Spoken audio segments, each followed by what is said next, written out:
20 mois de travaux intenses pour protéger la côte Est Cotonou des affres de l'érosion côtière. Une mission que le gouvernement de Patrice Talon vient de réaliser.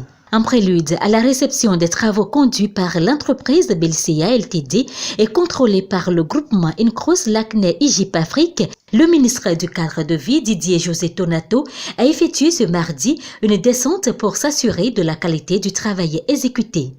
Vous savez qu'en ville, les deux principales manifestations sont les inondations et l'érosion côtière. Et sur l'érosion côtière, nous attaquons fortement la problématique.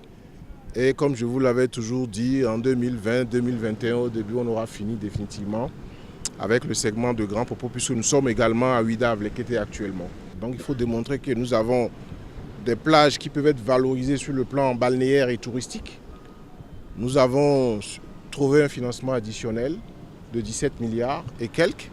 Le financement de base c'était 33 milliards. Donc aujourd'hui sur Cotonou Est, dans le cadre du PAG, nous avons mobilisé plus de 50 milliards pour régler la question de la protection côtière et également créer les conditions d'un développement touristique et balnéaire de grande envergure. Et je voudrais dire toute ma satisfaction pour l'équipe du projet, pour le travail de qualité qui est fait ici. Un chantier qui a pris en compte plusieurs volets, nous dirons le directeur du projet et le ministre du Cadre de Vie. On vient d'installer sur la côte à l'est de Cotonou 4 épis. On a travaillé aussi sur une amélioration sur l'épi numéro 7 qui était déjà là.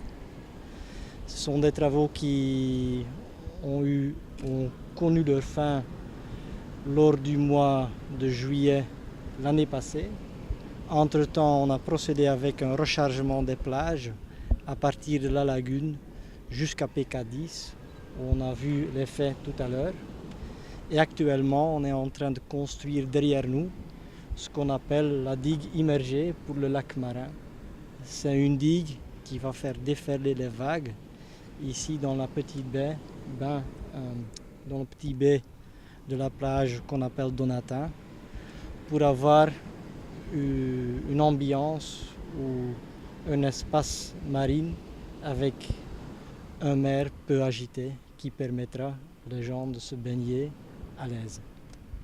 Au-delà de la protection côtière, nous avons purgé et remblayé 10 hectares au sud de Apapa de Domé, du quartier là-bas, pour en faire également une zone de développement immobilier. Notre espoir est que les populations prennent conscience de l'effort qui est fait pour créer de meilleures conditions de vie et de développement économique.